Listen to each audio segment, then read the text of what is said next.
I'm Blake. I'm Blake. And I'm PJ. And this is the Church Podcast, episode 12. Oh. And this one's called... This one's called The Church Show. I totally bounced back at you. Yeah. The Church Show. This episode is called The Church Show. Yes, you heard correctly. The cap says luck is hard work. Oh my It's goodness. funny because you missed the trash can twice. Okay, sorry. Go ahead.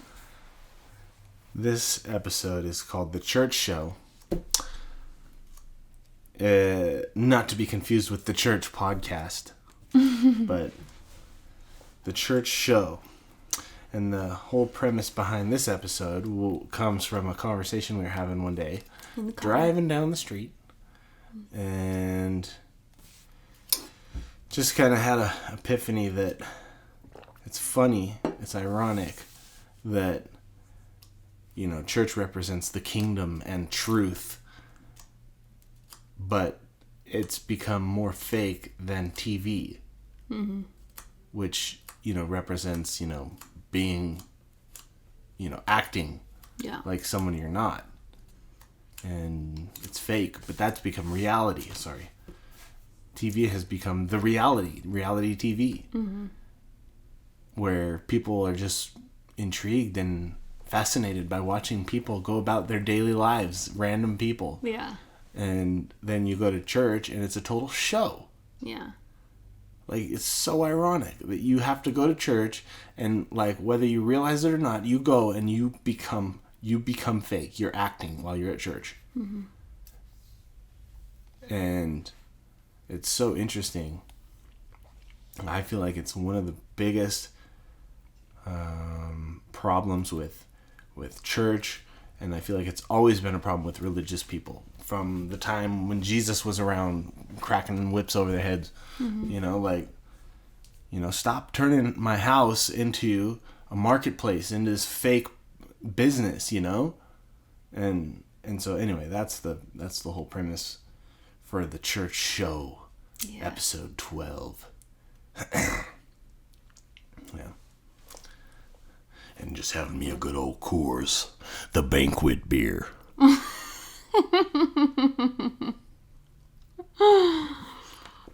Brewed with real Rocky Mountain water. I don't know if it's... I have to try it now. You made it sound so good. Oh, yeah. Coors brings me back to the good old days hanging out at Weston's house. It was so irritating. Yeah. I would literally, Sunday mornings, you know, everyone's setting up the, you know, Guest Central. You know, like the coffee, you know, all this stuff. It's cool. Yeah, that's a cool business. Yes, I love getting free coffee. Who doesn't want that? Exactly. I think I had like 6 cups of coffee every Sunday. But that just goes to show that, you know, the lights, the music, the coffee, the clean bathrooms, you know, all this stuff, it's not hospitality. It's leverage. Yeah. If you drink our coffee, you come and enjoy our service. Well, stop being so selfish. When are you going to give back and serve? I literally remember a time where a pastor got on stage and said, "It's time to grow up. Come on, church. Like, if you've been coming here for over a week," or something like that, like... It wasn't a long amount of time, that's for sure. No, you've been coming for a little while, you got some help? It's time to help back. Pay it forward. Feel free to chime in whenever you want. Yeah, I know. I feel like I talk too much. No, you don't. Okay. So, you should talk about the stage presence thing. Yes. Speaking of being fake. So, there was The church that we went to, there was... And I just want to throw this out there. I feel like it's the same at every church I have ever seen. Yes. Do you think that so-and-so or so-and-so from this church or that church is really any different? I don't. Well... The churches that... Because if you've heard of them, it's because they're doing a good job at the church business. The church show is the word's getting out. You know, the churches that are probably like super authentic, actually changing people's lives, you know, and creating genuine, meaningful, lifelong relationships. You're not going to hear about those because they happen at people's houses, at the coffee shop, you know, over a 6-pack, friends together who believe in God and follow God. Yeah. They don't do the church show. That's my humble opinion. Sorry, go ahead. Yes, that is an interesting contrast. Yeah, so there was a group of people who were approved to be on stage. Pastor wife was the oldest one, actually, other than pastor husband. So we were all mid-20s, mid to upper 20s. Funny side note. She was only the oldest one after the old crew left. Yeah. Because then she could only trust the young impressionable ones probably. Yeah. Just, I mean, I'm well, because we were her but... friends. I think the older people... I mean, she's only a couple years older than us, so it's not It's just interesting to me that these old, stale people never got approval. Yeah, because they don't fit the demographic. No, because it was always a thing of, well, I can't, like Paul says in the Bible, I can't build on someone else's foundation, so... Well, they got old wineskin going up in their brain. Yeah, so it's hard to build into somebody who already has all of these thoughts and stuff about Christianity. So pretty much somebody who has their own brain already. They're a loose cannon. Yeah. So anyway, so it was all the youngins. We're all around the same age. And yeah, I was one of those people, so that's why I was talking like that. But anyway, so we would do things like the tithe message, or we would do like an outro from worship into the video segment, or something like that. Something like small. Some of the guys preached sometimes. But if we didn't look like we were like on crack, pretty much we got a talking to and said like we weren't personable, and pretty much like this whole list of things that if the women didn't look just like pastor wife did on stage, then it was said that like it wasn't good. And I do definitely think that stage presence is a learned thing. You definitely have to practice it. There are people who go up on stage and are shy and timid and like, you know, you can't hear what they're saying. I'm not talking about stuff like that. Like we were all very clear. We all came across just fine, but we all came across in a little bit of a different way. And so we were trying to like, I guess she was trying to mold us basically into little mini versions of her instead of letting us just do what we do and just practice being ourselves on stage. And I feel like I got pretty good at being myself on camera because I did that a lot for a bunch of videos there. But on stage it's totally different. You can like see the people that are in front of you, you know, and so anyway, there was lots of Sundays where during the rehearsal run through, whoever was up that week would go up there and do their part. And if they weren't like way up here, like in their energy or anything, then it was like, okay, what's up with you this morning? Like, did you not get enough sleep last night? Did you work on this late? Do you not know what you're going to say next? And enter paranoia. Yes. And it was like, well, I thought I actually did pretty good. Yeah, I felt good about it. So I don't know, like, you know, I went over it with some other people. They said my content was good. I was looking at people watching me on stage. They all had smiles on their face. Like, they laughed at a couple of my jokes. Like, it seemed like they like you. Yeah, it seemed like it went over well with the people here. And so their whole point in putting different people on stage was to be able to reach a broader audience, because I'm not going to be able to connect with every single person. She's not going to be able to connect with every single person, because you find different things out about people that you like or that you don't like. But that defeats the whole purpose of making us be all hype, because not everyone likes that, and that's just not everyone's personality. Isn't that funny? What? Not everyone likes that. Yeah. It's like, just that says it all. There's people there that don't like that. Mm-hmm. But in church, you're the odd man out. If you just come and sit there, and when the pastor says, go ahead and greet 5 people, turn around and blah, blah, blah, blah, blah, blah. I sit my ass back down. And like, if you just sit there and don't shake anyone's hand, you got to feel hella awkward. Or it's like they corner you. You have to do this thing, or you're going to look weird. Yeah. Like, it's like, maybe I just don't know where people had their hands before they walked into this service, and I don't want to touch people. Yeah, isn't that weird? Mm-hmm. Yeah, it is weird. We're so in the mode. Even the people in the seats, the stage is the whole room. Yeah.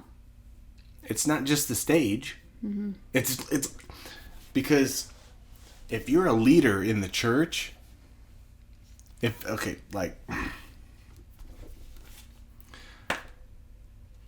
I really hope some people come forward who have left other churches, you know, because I'm open to the possibility that this was just our experience, you know, and that other churches are really actually like doing the Lord's work, so to speak.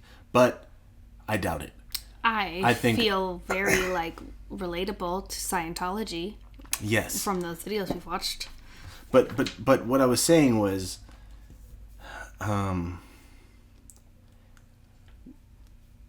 when you come to church, you learn how to be a church person real quick. Mm-hmm. Because if you're not, then you don't fit in. Yeah. And people go to church because they're searching. I think for the most part, they're at a low point. They want to find a group of friends that will accept them and love them. Mm-hmm. Right? Regardless of their shit. Yeah. And so they come to church, and then they've got a pastor who's constantly saying, "Can I get an amen? Hey, I'm preaching better than y'all are clapping." It's like, God, can you look more insecure? Yeah. Just say your piece. You have something to say? This is your job. Yeah. You had all week. You need us to give you feedback constantly every 5 seconds? Sorry. You know? Yeah. That was always just so frustrating to me. No, I will not holler back. You know? Yeah. But if you go into church and being on the inside, we know that this is talked about beforehand. Yeah. The leaders are strategically placed throughout the crowd, and they're going to say, "Go ahead, pastor." Yeah. Yeah, that's right. Preach it. And like, I feel like people like that feeling of being like a part of something. Mm-hmm. But the problem comes when you maybe don't want to do that. Mm-hmm. And then you don't get to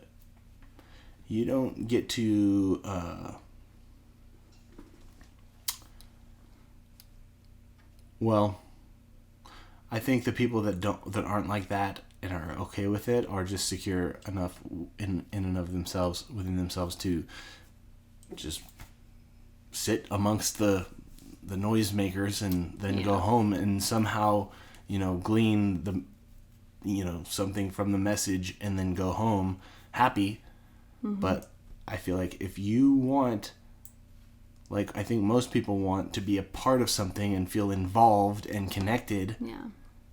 Like, you don't get that if you don't, follow along with those behaviors. And it's a show. Because I guarantee you, half those people were driving down the street, coming to church. What the fuck are you doing? Almost cut me off.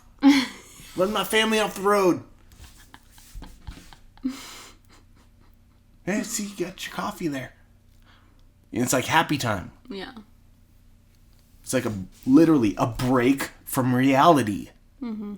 Because they're at the show. Yeah. Isn't that weird? It's so weird. It's a break from reality, because reality is what it is. People got problems, they got shit going on, and they want to go to a place where they can feel good and happy and feel like it's a cop-out to go to a place where somebody is preaching a message and you feel like you're getting filled, this spiritual food. Oh yeah, it's like steak. I'm gonna give you a steak dinner today, brother. Oh, thank you, pastor. And then you go home feeling good about yourself for nothing. Nothing happened. You're the same person. It's an excuse to not change. It's an excuse to not change. To do the actual hard work of becoming the person you want to be. Like, as long as Pastor such and such brings a good word today, I'm going to get through the week. Never mind everything that God put in you to make your life what you want it to be. Yeah. And actually address your issues and your bad behavior and your road rage. Your road rage. Yeah. It's like, if you can go and be absolved every week, I'm just sitting here and be washed, get a restart. It's like, no, just bite your tongue the next time you want to curse someone out. Just apologize to the people that you shit on. Yeah. It takes guts to do that. Yeah. That's scary, because they might not accept your apology. Yeah. But it makes you a better person to do those types of things. Not to go sit in your chair every week and just act. Which, it's so interesting now, there's so many reality TV shows. And I know some of them are kind of half reality, half produced and stuff, but still people love watching reality shows, equal to or more than all these scripted shows, unless they're really, really good dramas or something, but people love drama and they like watching reality shows because it makes them feel better that they're not the only people who suck. What? I was making a note. I was going to say that. That's exactly what it is. Yeah. It's so funny because when you go and you hang around church people or you see church people, you feel bad. Yeah. Damn, they read their Bible for 5 hours. Damn, I haven't read for a month. Yeah. I've never read through the whole Bible. I'm a piece of shit. And then you watch, whatever, the Kardashians or real TV, whatever, and it's like, oh, that person's cool. And they, did that shit? Yeah. That's what I think, too. Maybe I'm okay. The Kardashians share so much, stuff that I'm sure they don't want to share with people, because their life is so public. So they share like their side of just drama situations, like with their relationships, with like, you know, scandals and all this stuff. And it's so crazy, but that's why people love them so much, is because they share like the good and the bad. And I'm sure there's tons of stuff that's edited out, but you know, I feel like at church it was like we shared just enough bad to get you to feel like we know we're sinners too, but not gonna share the whole story with you because I'm supposed to be leading you. And so I have to make sure that you know that I'm a little better off spiritually than you are. Mm-hmm. So just keep that in the back of your mind. Mm-hmm. And so you can't just lay it all out there. But again, they'll say that that's what they do and that you can do that. But that's definitely not the actual case. So it's so crazy.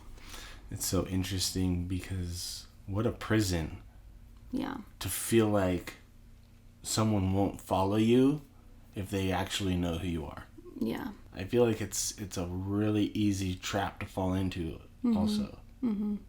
We like as human beings really struggle to just believe people will actually like us.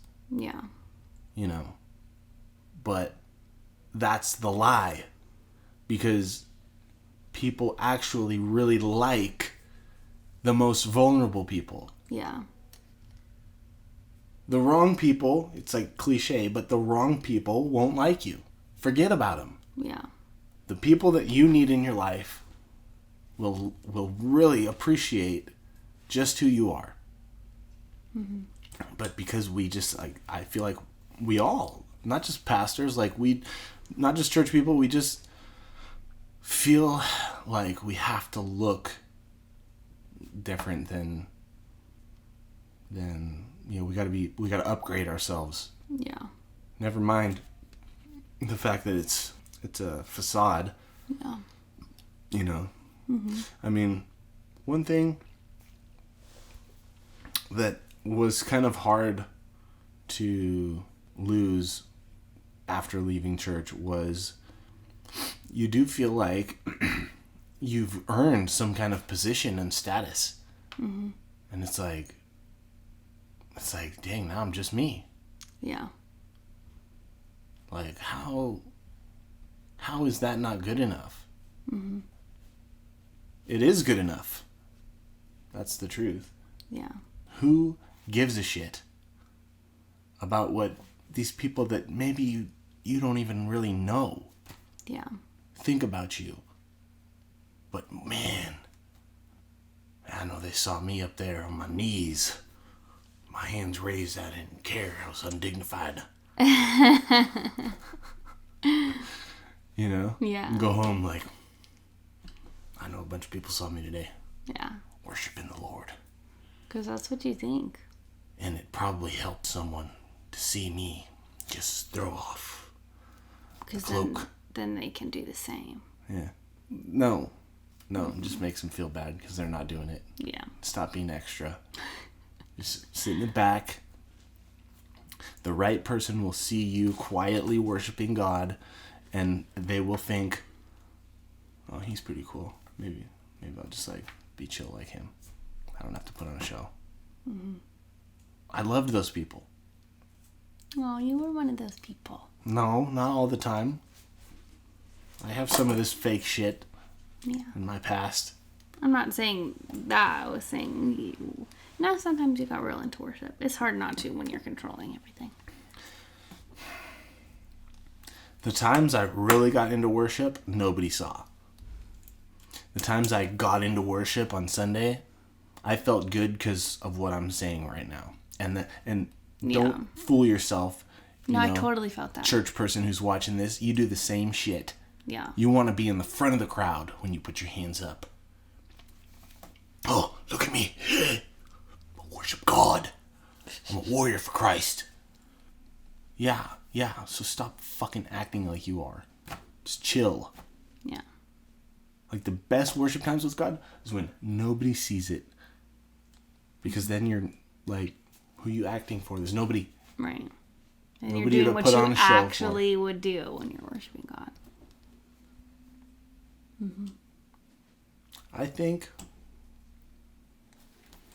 I really hope that this becomes permission for people to just not be like some kind of rebel. Yeah. But if you see something out of line and fake and weird at a church, you know, as a Christian, you have a responsibility to go against the grain. Mm-hmm. You know, if enough people acted like Jesus and said, hey, this is God's house, let's not treat it like a marketplace, I'm going to actually get really upset about that. Yeah. Then I think that church would be a lot safer place and a lot less fake. It's so crazy because, like, it just reminds me of, like, in the Old Testament where, like, the Israelites would go back to God and then slowly but surely they would start worshiping idols again. Mm-hmm. And then they'd be like, oh, whoops, go back to God. It's like all the time. It was like, I don't know how many times, but a lot they did that.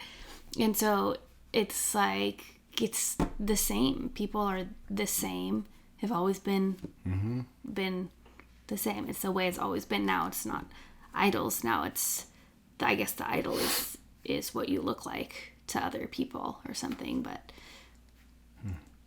it's just a different thing that they're replacing it with. And then hopefully the church will see that and be like, oh shoot, well, redirect. Okay, focus back on God and realness now. You know, I feel like every maybe century or so, it, you know, ebbs and flows like that. Like how Martin Luther nailed his whatever on the door, saying like, basically people have the right to read the Bible for themselves. And so it was like summarized version. Yeah. So Christianity was like, oh, well, yeah, that's right, back to God. And so maybe that's something that... Yeah, it's like we have a tendency to do the wrong thing. Mm-hmm. And the safest thing you can do, I feel like, to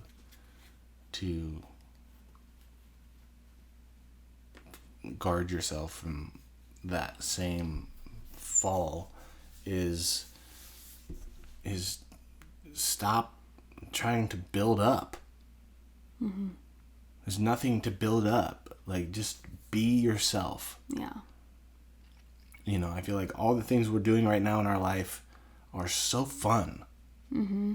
And, like, it's so exciting. It's not for anyone else. Yeah. You know, we're sharing like this, but it's because we were doing this anyway. Yeah. And it's like, oh, there's other people that went through this with us. Maybe they want to hear. Maybe they want to say something. Yeah. You know? Who knows what this could become? Mm-hmm. So let's just do it. It's fun. And we are creative, so we like creating things. Yeah. You know? And plus we need money, so hopefully they start paying us. You know, but like, it's like the stuff that is really exciting and fun is the stuff that you are doing right now. Like, stop getting so distracted with, oh, I gotta get up, I gotta get one more step up. Mm-hmm. You know, like the next thing. You know, like yeah, like it. Or even just like doing it because somebody told you, I think God called you to do this. You know, and then, which, okay, fine that they think that, but if you don't come to that conclusion yourself, then it's not going to be fun for long. Yeah. You're going to have to put on a face and act like you like it because you committed to it. Yeah. I think you know you're doing the wrong thing when you can't quit because of somebody else's opinion, or they're dictating it. Yeah. You know, like bosses at a job. Yeah. How often have you quit a job and they're like, oh man, I'm so happy for you, I hope you find something better. You know, usually it's like, oh, okay. Yeah. I guess I gotta find someone else. Yeah. You know, they're thinking about themselves. Yeah. Well, it's their business. So it's like any situation where you feel like that, like yourself has to be silenced or whatever, you know, it's like, get the hell out of there. Yeah. Because there's a reason God made everyone the way that they are. Mm-hmm. Because the world needs that. Right. So stop trying to fit the mold. Stop trying to like please other people. Yeah. You know? And it's much more satisfying to be content. Mm-hmm. You know? Yeah, because that's when you're actually happy, is when you're doing what you want to do because you want to do it. No matter what anyone else thinks. I feel like one of the big things nowadays is like in church world is we're not doing the poverty gospel thing here. We don't do that poverty gospel. You don't got to be poor. Oh, yeah. You know, to be a Christian. So let me just get rich as fuck. Yeah. It's like, let's go the opposite way, the total opposite end of the spectrum. Yeah. Like, no, just don't feel like you have to be poor. just be you. Yeah. Like, you know. And it's like, That's so funny. like, no, yeah, I will accept your $1 million donation, ma'am, and let you break the bank. Because I'm not going to live that poverty gospel. Yeah. No. But anyway, it's like, you know, it's like with like the whole van thing, which if you haven't followed our van pages, go ahead and follow our van pages. It's awesome. Pages, we only have one page.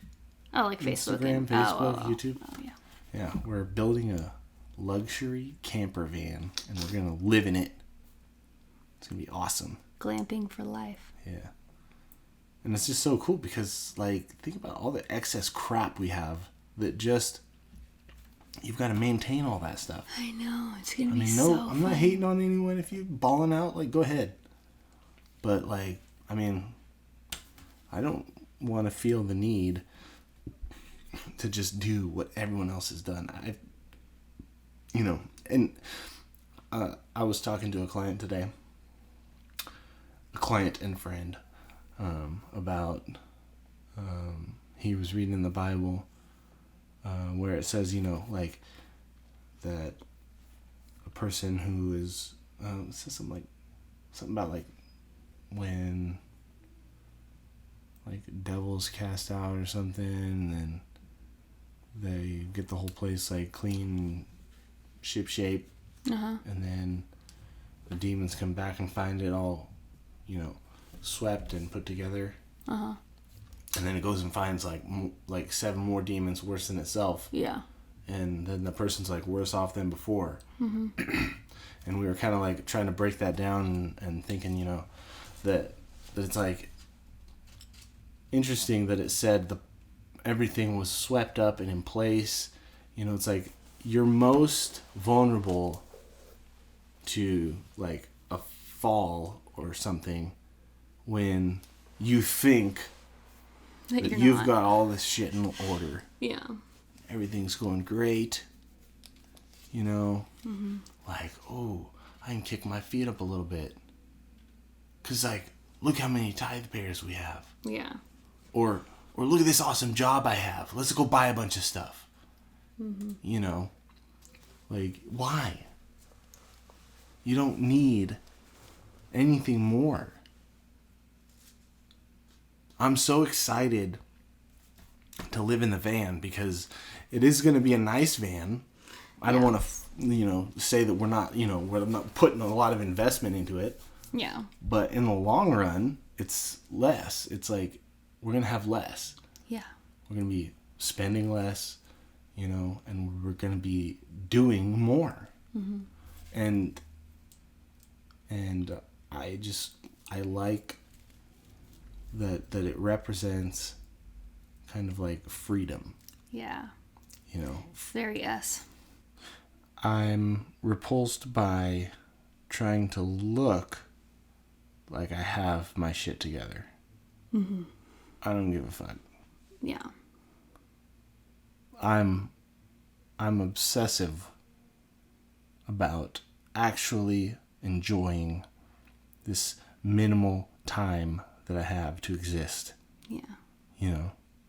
And I don't know where people go when they die. I do believe in God and Jesus and stuff, and I hope we spend eternity with God in a beautiful kingdom, you know, but I've never been there.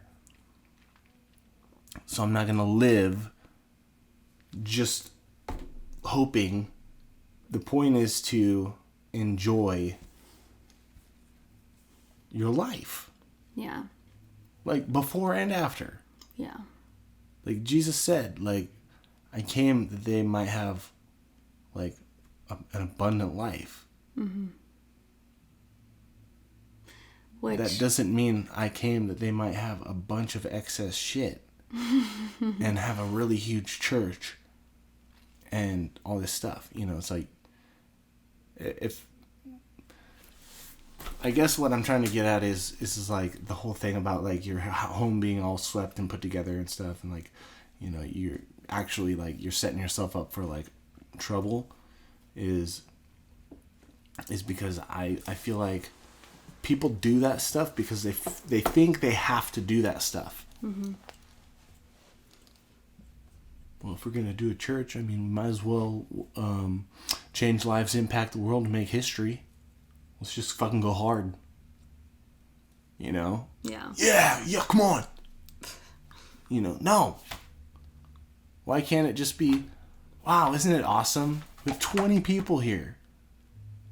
And we all get along. Like, we all love each other. I like this about you. I like this about you. Whatever.